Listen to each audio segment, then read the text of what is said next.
Seja muito bem-vindo, seja muito bem-vinda a mais um episódio do seu Coach de Corrida. Meu nome é Felipe Fagundes. Eu sou o Nestor Júnior. E hoje a gente vai para mais um bate-papo, um perguntas e respostas, onde a gente conversa, debate, discute, concorda e discorda sobre corrida de rua. Exatamente. E hoje, igual os antigos incas, maias e astecas faziam, o nosso editor trouxe aqui no papel, aqui no papiro, para que a gente consiga ler as perguntas que vocês deixaram nos últimos vídeos, né? E a primeira pergunta é do Thomas Reusser, que ele colocou o seguinte, ó: meu VO2 é 23. Comecei a correr, saí dos 3 para os 10 km. Escrita aqui do nosso editor não é muito boa. Aqui é só para vocês entenderem aqui um pouco como é que tá a qualidade da escrita. Ele é dessa. Sai dos 3 para os 10 km e não sobe. O que devo fazer? Então, uma pergunta sobre VO2 máximo aí que acaba não subindo.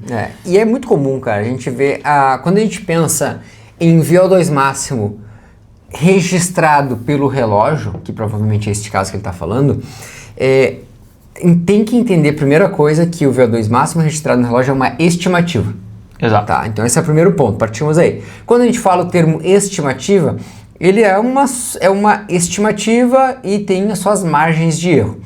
Então você sair de 3 km para 10 km, você teve uma evolução, tá? Uma evolução em vários aspectos, resistência muscular, aspectos cardiorrespiratórios, adaptações lá celulares, enfim, teve várias questões que evoluíram.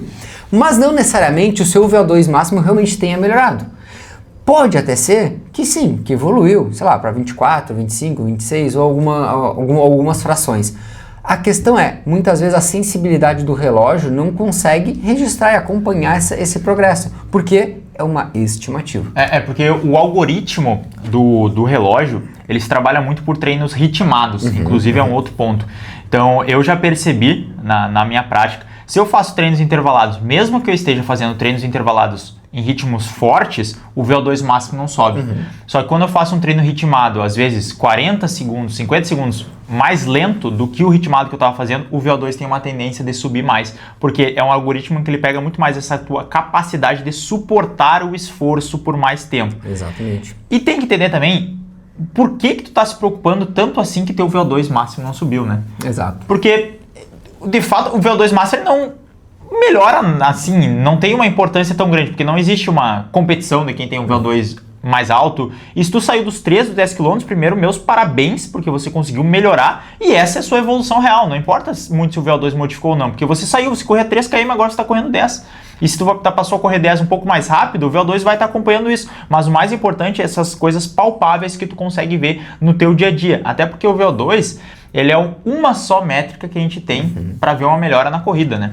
A gente tem outras métricas que são tão importantes quanto limiar de lactato, economia de corrida, o volume total de corrida. Então são coisas que vão importar tanto quanto o VO2 para você conseguir melhores resultados. E pensando nisso, se a pessoa quer realmente às vezes ter um pouco mais de precisão na avaliação, eu recomendo fazer os testes de campo, são ótimos para a gente também fazer uma estimativa de VO2 máximo, e ele realmente vai ter uma resposta muito interessante. Que testes seriam esses, Felipe? Cara, eu recomendo, são hoje os testes de 6 minutos para indivíduos intermediários, ali principalmente os testes de 6 minutos, os testes de milha, teste de 3 km, teste de 12 minutos, são testes interessantes, mas que aí exigem uma certa, vamos dizer assim, entendimento por parte do treinador para qual público, para qual pessoa ser utilizado, tá? Eu vejo também algumas ressalvas nesse aspecto. Né? Testes de 6 a 8 minutos, inclusive a gente utiliza o de 6 minutos aqui dentro da assessoria, é basicamente o que todas as pessoas conseguem suportar no VO2 máximo delas, a qualquer velocidade.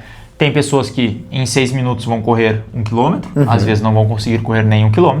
Tem atletas de elite que em 8 minutos vão estar correndo 3 km ou um pouco mais. Exato. Então é uma ampla gama, assim, se a gente for pegar só na quilometragem. Mas dentro dessa faixa de tempo, se estiver se esforçando o máximo, é onde a maioria das pessoas, quer dizer, quase totalmente, 99% das pessoas, vão estar produzindo o seu VO2 máximo. Porque aí, os outros testes mais extensos que a gente falou, da milha, dos 3 km, 12 minutos, a gente entende que existe muito literatura que fala sobre, mas ao mesmo tempo, na hora de fazer a estimativa, lá principalmente das zonas de treino, o treinador precisa entender que aquilo ali não representa muitas vezes o 100% real do VO2 máximo daquela pessoa. E aí é preciso fazer algumas outras estimativas também em cima disso. Mas quer ele o mais próximo do real, o mais próximo do padrão ouro, ergospirometria. Aí você pode contratar depois algum serviço de ergospirometria, onde aí sim você vai ter valores reais do seu VO2 máximo. Mas o que tu deve fazer, respondendo a tua pergunta, é simplesmente nada. Continua treinando, continua melhorando, tu vai ver tua melhora no tempo dos 10, tu vai estar passando a correr mais tempo, e isso é o que verdadeiramente importa, porque se você está treinando, não sei se você está treinando para melhorar a sua saúde, se você estiver treinando para isso, você vai estar melhorando porque você está correndo mais e não é porque tem um número que está dizendo que você não evoluiu, que você não está evoluindo. E se você treina para performance, para melhorar seus tempos, o VO2 ele é só um indicativo, o que vale mesmo é o tempo da prova. Perfeito.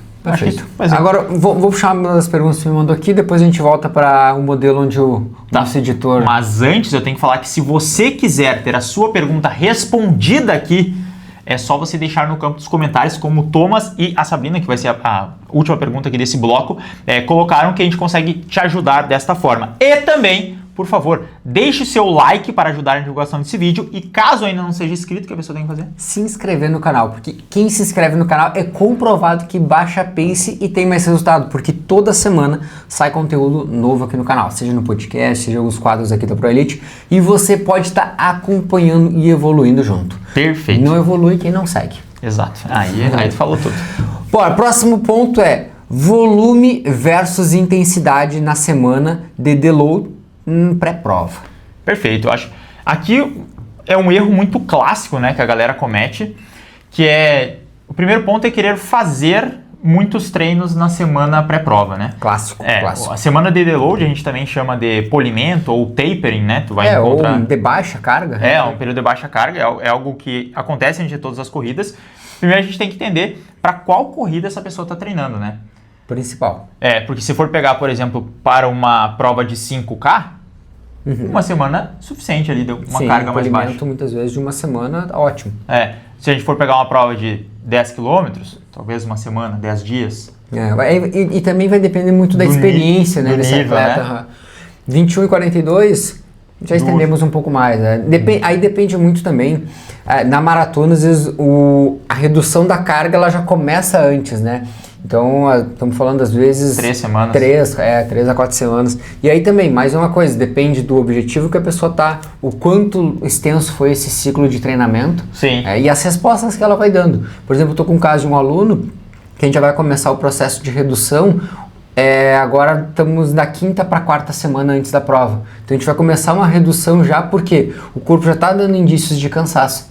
E aí o que vai ser a redução? Vai ser tirar um dia de treino e aí deixar alguma carga mais concentrada em alguns dias, mas deixar ela mais diluída, deixar ela mais concentrada no dia e dar mais um dia de descanso. Sim, então isso vai depender da prova. Mas de maneira geral, a gente precisa manter uma certa intensidade nas semanas de polimento. É óbvio que, sei lá, se tu fazia 10 tiros de 1000, treinando para uma meia, não precisa fazer esses 10 tiros de 1000 na semana de prova. Talvez tu faça 5, já vai ter uma redução. Mas é preciso manter o contato com a velocidade que você vai fazer na prova e com a intensidade que você vai correr. Perfeito. Porque é a intensidade que define a prova.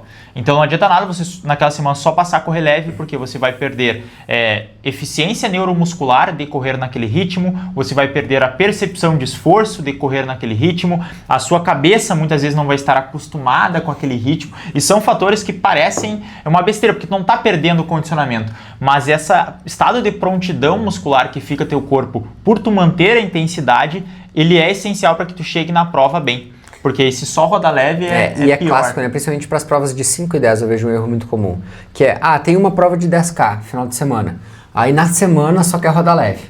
Ou então, faltando 3 dias para a prova não quer mais treinar, para estar descansado no dia. A questão não é... Quando a gente fala em a pessoa não chegar cansado para a prova, a gente não está dizendo de você parar de treinar. O que a gente está falando é modular as cargas. E uma das principais cargas que a gente mexe é a do volume. A pergunta aqui que foi feita é muito interessante, volume e intensidade.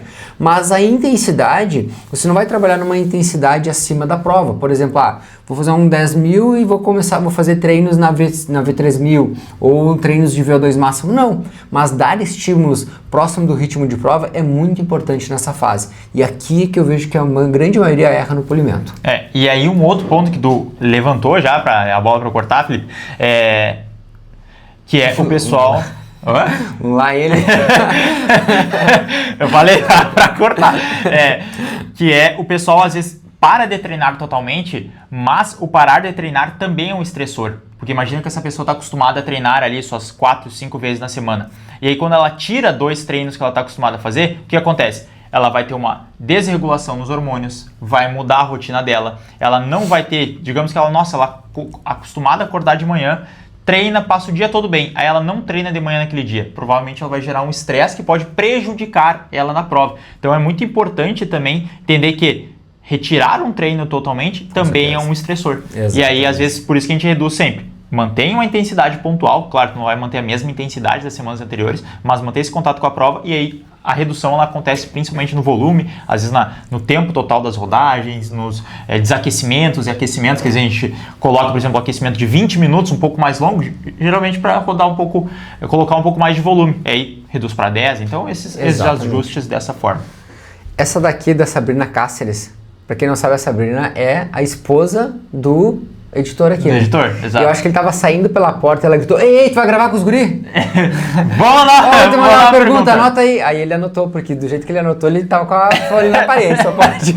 Tá. Então a pergunta da Sabrina. Muito obrigado, Sabrina. Independente da forma como você utilizou para chegar aqui, sua pergunta será lida e respondida. Tenho bastante dor no deltoide em treinos um pouco mais longos. Isso tem a ver com a postura mais curvada ou com a tensão que coloco no ombro? E eu não tinha entendido a escrita aqui no final. Tá um pouco ruim. Eu fui meio na associação. Imaginei que fosse isso. Cara, 2 pontos importantes, Sabrina, aqui. Primeiro ponto, tá? A questão dessa dor, tá? Ela normalmente é uma dor onde ela fica toda a cintura escapular. E quando a gente fala em cintura escapular, a gente tá falando de ombro ali, deltoide, trapézio, elevadores da escápula. Seria toda a parte alta das costas. Toda a parte alta das costas, vamos botar assim. E é muito comum. Isso é muito comum. E aí, tem sim relação com a tua parte postural, vai ter sim relação, mas uma das coisas muito comum também é a fraqueza daquela região. Tá? Ela comentou deltoide, né? Mas eu acredito que seja mais na região do trapézio aqui, né? Fica mais nessa região aqui que acontece. Mas eu digo cintura escapular porque às vezes a pessoa sente que ela dá uma rodadinha no deltoide aqui no ombro e dá um certo alívio, sabe? Então fica meio que, às vezes, uma sensação entre deltoide e trapézio ali. Mas o que eu diria? Aqui tem um aspecto de fraqueza, que é muito comum, e tensão. Ou seja, tu estás com essa cintura escapular mais fraca, não trabalha ela na parte da musculação. Por isso que é importante também a parte de fortalecimento de membros superiores para os corredores. Com certeza. E aí tu vai ficar, às vezes, um treino mais longo, vai ficar 1 hora, 2 horas correndo. E aí, realmente, por mais que às vezes não é um treino intenso, mas é um treino longo, como for um treino um pouco mais longo, tu tá ali naquela postura e aí, ao mesmo tempo, começou muito bem aqui. Começou a cansar, se a musculatura estabilizadora não tá forte, o que acontece? Começa a curvar. E um outro ponto que acontece também às vezes, pelo próprio estilo de vida, né? A gente tem, de uma maneira geral, um estilo de vida um pouco mais sedentário, então a gente passa muito tempo sentado, não trabalha essas musculaturas de membro superior. E aí, aqui entra as tensões junto. E aí entra as tensões, já tá ali, por exemplo, de ficar no computador, às vezes já tem essa postura um pouco mais tensionada, vai correr, passa mais tempo ali tensionado, vai sentir, porque imagina... um outro ponto que acontece, igual o Felipe falou, tem essa tensão já residual, mas tem a tensão de manter o ritmo, ou começa a ficar difícil, aí tu começa a subir o ombro aqui, ó. Aí quando vê, tá correndo assim naquela postura que a gente chama de cabide, né? Como se estivesse com cabide aqui no ombro, e isso vai gerando uma tensão, imagina ficar 1 hora, 1h20 correndo dessa forma, vai gerar dor. Quando eu comecei a correr, fazer treinos mais longos, eu também senti um pouco essa tensão na parte do trapézio ali, mas com o tempo fui relaxando um pouco mais a postura e aí fortalecendo, e isso acaba que passa, né? Quando tua prova mais longa era 60 segundos, né? Não, quando meu longão era 6K, aí começou a ficar ruim. E nesse ponto, acho que é muito importante, a gente pode fazer uma transferência também, é muito comum nas dores lombares ou torácicas ali, em corridas mais longas, que passam muito por isso. Esses 2 aspectos, fraqueza e tensão, tá? Então, trata pela fraqueza e pela tensão, que é fraqueza, treino de força, cadeia posterior como um todo, cintura escapular devem ser fortalecidos. Trabalhos de puxada, remada, crucifixo inverso vão ajudar, os próprios exercícios de empurrar na vertical, como um desenvolvimento militar, um próprio desenvolvimento, elevação lateral, vão ajudar todo esse trabalho da cintura escapular. Exatamente. E aí, tensão basicamente tem que ver o que está gerando essa tensão. Às vezes pode ser um aspecto ergonômico, assim, seja ele de cadeira, seja da posição onde está o notebook, ou de alguma outra tarefa do seu dia que você faz, que também pode estar tensionando. Às vezes estresse, né? Se o Pedro está estressando demais, eu ia dizer. Porque o estresse também, ele vai para essa região. Porque quando está muito estressado ou com dor de cabeça, alguma coisa acaba tensionando mais essa região aqui, que reflete ali. Então, o nível de estresse também pode ser um indicativo. Ou a própria tensão, às vezes, até no seu dia a dia tá ok, mas a tensão que você está colocando na sua postura enquanto você corre. E aí, se tá tenso, o que você precisa fazer? Relaxar. Então, fazer massagens, fazer alguns tipos de terapia pode ser uma boa saída, tá? Excelente. De forma geral, então, espero que a gente tenha esclarecido suas dúvidas, que a nossa resposta tenha sido um aprendizado importante aí para suas dúvidas. E se você tem alguma dúvida, não deixe de comentar, não deixe de mandar lá no nosso Instagram, tanto no @FelipeFagundes_treinador ou então no @Nestor com 2 R's _JR. E além disso, caso você deseja ter o nosso acompanhamento pessoal para evoluir na corrida, é só clicar no primeiro link da descrição para conhecer o Método Pro e vir treinar conosco. A gente se vê e até mais. Valeu!